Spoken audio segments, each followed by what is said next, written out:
마태복음 4장 1절부터 11절까지 말씀을 제가 봉독하겠습니다.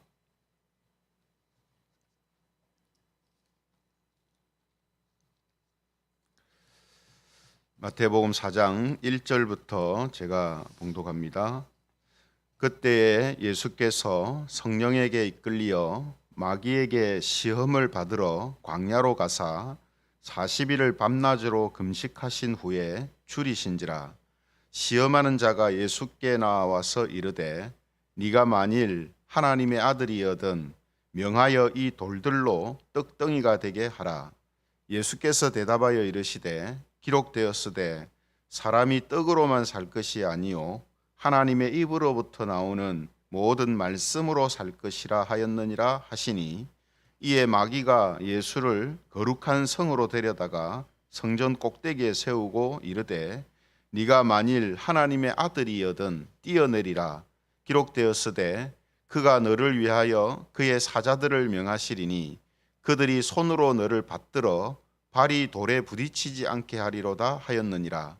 예수께서 이르시되 또 기록되었으되 주 너의 하나님을 시험하지 말라 하였느니라 하시니, 마귀가 또 그를 데리고 지극히 높은 산으로 가서 천하 만국과 그 영광을 보여 이르되 만일 내게 엎드려 경배하면 이 모든 것을 내게 주리라. 이에 예수께서 말씀하시되 사탄아 물러가라. 기록되었으되 주 너의 하나님께 경배하고 다만 그를 섬기라 하였느니라. 같이 읽겠습니다. 이에 마귀는 예수를 떠나고 천사들이 나와서 수종드니라. 아멘. 오늘은 승리를 선공개하신 이유, 승리를 선공개하신 이유, 이런 제목을 가지고 하나님 말씀을 전가하겠습니다. 앞서 325장 우리가 찬양을 했는데요. 이 찬양의 가사에 보면 예수가 함께 계시니 시험이 오나 겁없네라는 가사가 나옵니다. 우리가 살면서 여러 가지 시험과 유혹들이 있지만 그것을 두려워하지 않고 또 그것을 이길 수 있는 이유가 어디냐면 예수님이 함께 계시기 때문이다라는 것이죠. 그래서 오늘 예수님이 우리와 함께 계심으로 시험을 두려워하지 않고 이긴다라는 이 의미가 어떤 것인가 하는 것을 함께 살펴보려고 합니다. 오늘 본문의 말씀은요, 예수님께서 이 마귀의 시험을 이기시는 그 장면을 상세하게 기록해 놓았습니다. 왜 하나님께서는 예수님께서 공생애를 시작하시기 전에 마귀의 시험을 이기시게 하시고 또 그 사실을 우리에게 가르쳐 주시는가 하는 겁니다. 사실은 이 일은 예수님하고 마귀만 알 수 있는 일이잖아요. 누가 옆에서 있지도 않았고 또 누가 보지도 않았잖아요. 그런데 하나님은 이 장면을 우리한테 가르쳐 주시거든요. 그것도 예수님이 공생애 사역을 시작하시기 전에 이런 일이 있었다라고 우리한테 가르쳐 주십니다. 왜 이걸 우리한테 가르쳐 주시는가? 그죠? 그겁니다. 그래서 이 비밀을 우리가 함께 살펴볼 건데요. 마가복음 이제 2장에 보면 예수님께서 중풍병자를 고치시면서 이런 말씀을 하시거든요. 마가복음 2장 10절에 보면 이런 말씀을 하십니다. 마가복음 2장 10절. 그러나 인자가 땅에서 죄를 사하는 권세가 있는 줄을 너희로 알게 하려 하노라. 뭐가 있다고요? 죄를 사하는 권세가 있다라는 것을 너희한테 알게 하기 원한다. 이렇게 말씀합니다. 그죠? 그래서 예수님은 사람의 죄를 사하는 권세를 가지고 계시거든요. 그리고 이 사실을 선포하신 대표적인 첫 번째 사건이 뭐냐 하면 예수님이 세례 요한한테 세례를 받으시는 사건입니다. 이 사건을 통해서 예수님은 죄를 사하시는 권세를 갖고 계시는 분이시다라는 것을 보여주시고 또 드러내시는 것이다라는 겁니다. 그래서 지난 시간에 우리가 살펴본 것처럼 요한은 회개하게 하는 물세례만을 줄 수밖에 없지만 예수님께서는 사람의 죄를 용서할 수 있는 성령과 불세례를 베푸시는 하나님의 아들이시다라는 사실을 이 세례 사건을 통해서 보여주신 것이죠. 그리고 나서 4장부터는 이제 사람들의 죄를 용서할 수 있는 이 권세를 나타내시는 공적인 사역을 이제 시작하십니다. 그래서 그 공적인 사역을 어떻게 시작하시는가 하는 것을 이제 보여주시거든요. 그런데 그 사역에 앞서서 마귀의 유혹을 이기시는 일이 있었다라는 사실을 우리한테 가르쳐 주신다라는 거죠. 그래서 서두에 말씀드린 것처럼 왜 하나님께서는 예수님께서 공생의 사역을 시작하시기 전에 마귀의 시험을 받게 하시고 또 그것을 우리한테 알려주시는가 하는 겁니다. 여러 가지 이유가 있지만요, 오늘은 크게 두 가지만 살펴볼 건데, 첫 번째 이유가 뭐냐면 예수님은 마귀를 이기셨다라는 사실, 마귀의 시험을 이기셨다라는 사실을 우리한테 보여주시기 위함입니다. 그래서 앞서 언급한 것처럼 하나님께서는 예수님이 세례를 받으시는 이 일을 통해서 예수님은 사람의 죄를 용서할 수 있는 권세를 가지신 하나님의 아들이시다라는 사실을 이제 공포했거든요. 그죠? 그래서 오늘 본문을 보시면요, 마귀가 예수님을 3번 시험할 때 그때마다 마귀가 하는 말이 뭐냐 하면 네가 만일 하나님의 아들이여든이라는 표현을 계속 사용하고 있습니다. 앞서 3장 끝절에서 세례를 받으시고 물에서 올라올 때에 하나님께서 예수님이 하나님의 아들이시고 하나님이 기뻐하시는 아들이다라는 사실을 말씀하셨잖아요. 그죠? 그런데 4장에 들어와서 마귀가 시험할 때 네가 만일 하나님의 아들이여든 이렇게 지금 말하면서 시험을 하고 있다는 것입니다. 이 말은 뭘 지금 이야기하려고 하냐면 하나님께서는 예수님이 마귀의 시험을 이기시는 이 모습을 통해서 예수님은 하나님의 아들이심은 물론이고 사람의 죄를 용서할 수 있는 권세를 가지고 계신 분이다라는 사실을 지금 보여주시려고 한다라는 것으로 우리가 볼 수가 있습니다. 이게 왜 이제 중요한 거 하냐면요, 이제 사람의 죄를 용서하기 위해서는 선행돼야 되는 게 있습니다. 그게 뭐냐 하면 마귀를 결박하고 마귀를 이기는 일이에요. 마귀를 이겨야 사람들의 죄를 용서할 수가 있다 이 말이죠. 왜 그런가 하면 요한 1서 3장 8절에 보면 이런 말씀이 있습니다. 요한 1서 3장 8절, 죄를 짓는 자는 마귀에게 속하나니 마귀는 처음부터 범죄함이라. 하나님의 아들이 나타나신 것은 마귀의 일을 멸하려 하심이라. 모든 사람들은 죄인이라고 하잖아요. 그 죄인들은 어디에 속해 있다고 했습니까? 마귀에게 속해 있다. 마귀한테 잡혀 있다. 마귀의 지배를 당하고 있다. 이런 뜻이거든요. 그런데 예수님이 하나님의 아들이신 그분이 나타나신 것은 우리를 죄에서 구원하시기 위해서인데 그 죄에서 구원하시기 위하여서 필수적으로 함께 해야 하시는 일이 뭐냐면 마귀의 일을 멸하시는 겁니다. 마귀의 일을 멸하시는 이 일이 함께 돼야 된다는 거죠. 그래서 마귀에게 예수님이 이기지 못하신다면 죄를 용서할 수도 없는 것입니다. 그렇잖아요.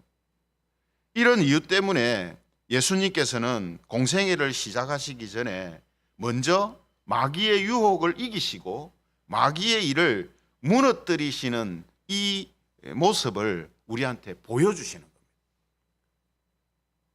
겁니다. 너무나 합당한 말이잖아요. 그죠? 합리적이잖아요.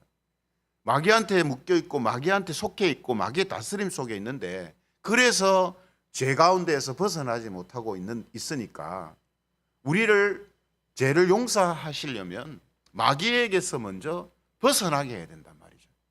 그 일이 마귀를 이기는 것이고 마귀의 일을 무너뜨리는 것이고 마귀의 유혹과 시험들을 승리하시는 이 그런 모습을 우리에게 이제 보여주시는 것입니다. 예수님이 이기셨다. 예수님이 마귀를 이기시고 마귀의 일을 무너뜨리셨다. 그러므로 우리가 죄를 용서받을 수 있는 그 일이 우리한테 일어난다. 이거를 우리에게 확실하게 지금 보여주신다라는 겁니다. 그리고 예수님이 마귀의 시험을 이기셨다라는 사실을 보여주시는 두 번째 이유가 뭐냐 하면 예수님의 승리는 예수님만의 승리가 아니고 곧 성도들의 승리도 된다라는 사실을 가르쳐 주시기 위해서입니다. 예수님이 이기셨다는 것은 우리가 곧 이길 수 있다는 걸 보여준다는 거예요. 그 왜 그렇습니까? 예수님을 믿는 자들도 여전히 이 세상은 사단이 역사하고 있고 또 성도들을 시험한단 말이죠. 그럴 때에 내 힘과 내 능력으로 이기려고 하는 생각을 가지게 되면 두려워지고 또 이길 수도 없단 말이에요. 그러나 예수님이 승리하셨다라는 이 사실을 믿고 예수님의 승리가 곧 나의 승리가 된다라는 사실을 우리가 믿는다면 마귀의 유혹과 시험을 이길 수 있는 아주 중요한 지점을 먼저 장악하는 것이 된다는 말이죠. 그래서 오늘 예수님의 승리가 우리의 승리다라는 사실을 보여주시고 가르쳐 주시는 것이다라는 거죠. 그럼 여러분, 예수님이 받으신 이 유혹 세 가지를 보면 무엇을 지금 말씀하고 있는가 하면 사람은 무엇으로 사는가, 뭘로 사는가 하는 이 유혹이고요. 두 번째는 무엇을 신뢰하며 사는가, 뭘 신뢰하며 살아야 하는가, 이거에 대한 유혹이고, 세 번째는 무엇을 경배의 대상으로 삼고 사는가, 이 문제입니다. 그렇죠? 이 시험과 이 유혹이라는 거죠. 그래서 첫 번째 이 시험, 돌들이 떡덩이로 되게 하라 하는 이 시험이 어떤 시험입니까? 무엇으로 사는가 이 말이에요. 먹는 것으로, 육체적인 것으로 사는가, 하나님의 말씀, 영적인 것으로 사는가, 이 부분이란 말이죠. 두 번째는 성전 꼭대기에서 뛰어내리라 하잖아요.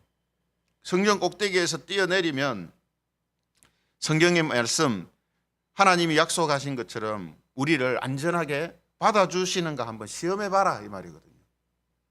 그러니까 하나님 말씀을 신뢰하지 못하도록 하는 이런 시험이 있단 말이죠. 그래서 우리는 무엇을 신뢰하며 사는가 하는 이 부분이 마귀가 유혹하고 시험하는 부분이 된다는 거죠. 세 번째, 무엇을 마귀에게 경배하라고 하잖아요. 이건 뭘 이야기합니까? 뭘 경배의 대상으로 삼고 있는가?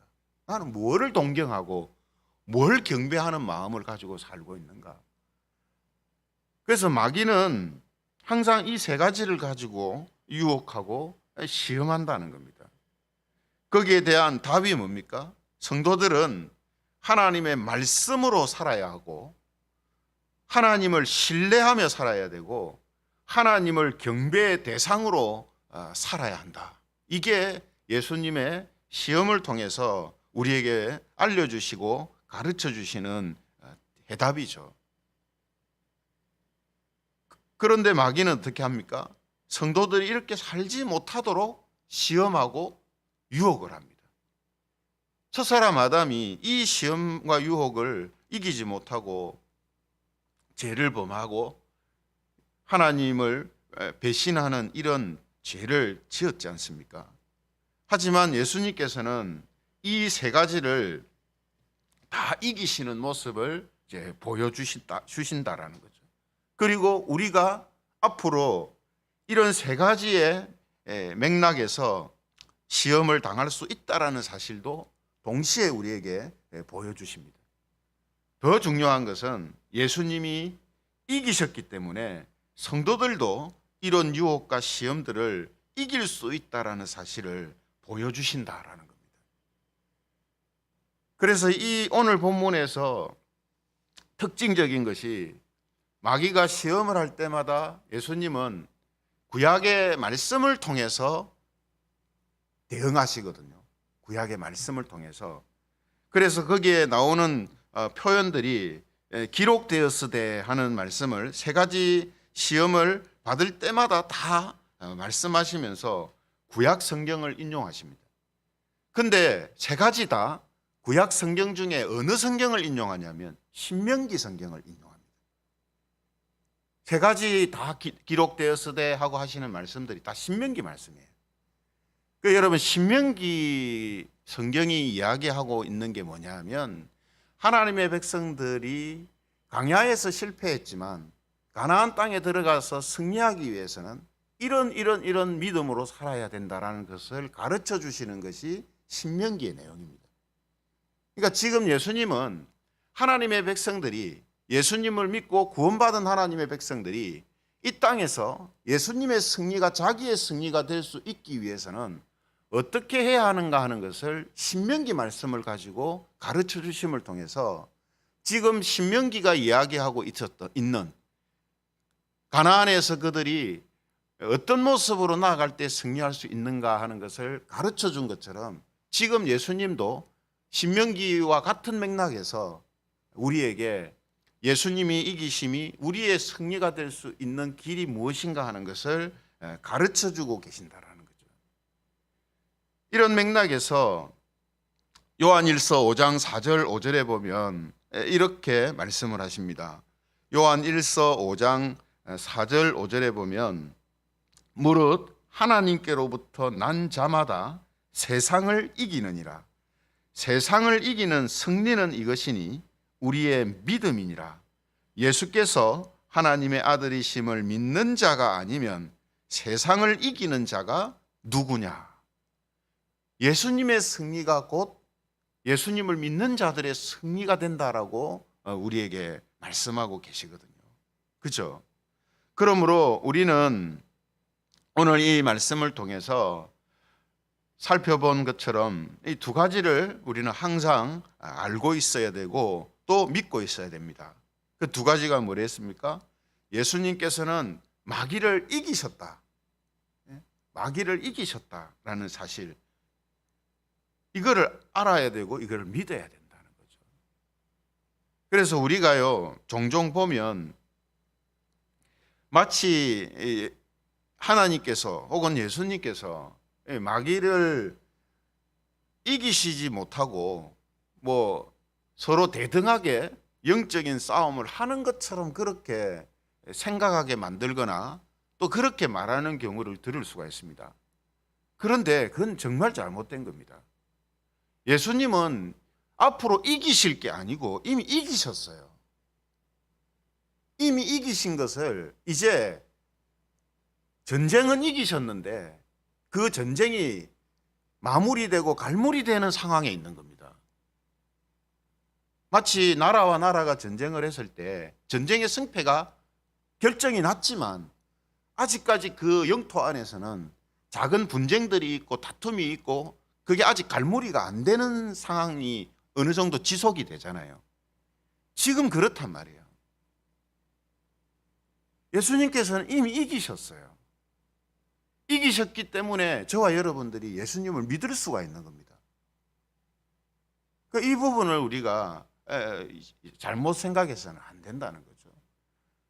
그래서 예수님이 간신히 지금 싸우고 있으니까 우리가 기도로서 도와야 된다. 뭐 이런 식의 이야기들은 하나님의 어떤 능력과 권세를 정말 사탄 수준으로 만들어버리는 이런 잘못을 행하는 거거든요. 그렇게 하는 목적이 뭐겠습니까?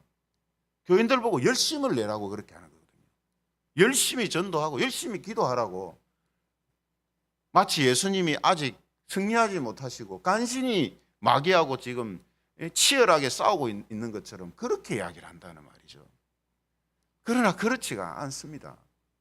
예수님은 이미 승리하셨고 예수님이 승리하셨기 때문에 우리도 승리할 수 있다라는 사실을 우리가 믿어야 되고 그것을 알고 있어야 된다라는 사실이죠.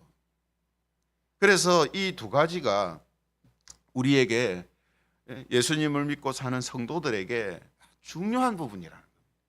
맞잖아요, 그죠? 예수님이 이기셨기 때문에 나도 이길 수 있다라는 사실을 알고 믿는 사람하고 아직 그런 것이 이루어지지 않았다라고 생각하는 사람하고는 이 삶의 어떤 태도부터가 틀리죠. 그래서 오늘 예수님의 이 시험 받으시는 사건을 통해서 오늘 우리 이 두 가지를 우리가 꼭 기억하고 꼭 믿고 있기를 원합니다. 그래서 오늘 하루도 이 믿음으로 우리를 말씀으로 살게 못하도록 하고 또 다른 것을 신뢰하게 하고 하나님 아닌 것을 경배하도록 유혹하는 이 마귀의 일을 무너뜨리는 그러한 마귀의 역사를 이기는 그런 하루로 살아가기를 원합니다. 오늘도 예수님의 이 승리가 우리에게 각인되어지고 또 그 승리를 믿음을 통해서 모든 일에 저와 여러분들 우리 모두가 역시 승리하는 그런 김해 재건교회 모든 성도들이 되시기를 주님의 이름으로 축원합니다. 말씀을 생각하시면서 우리 같이 기도하면서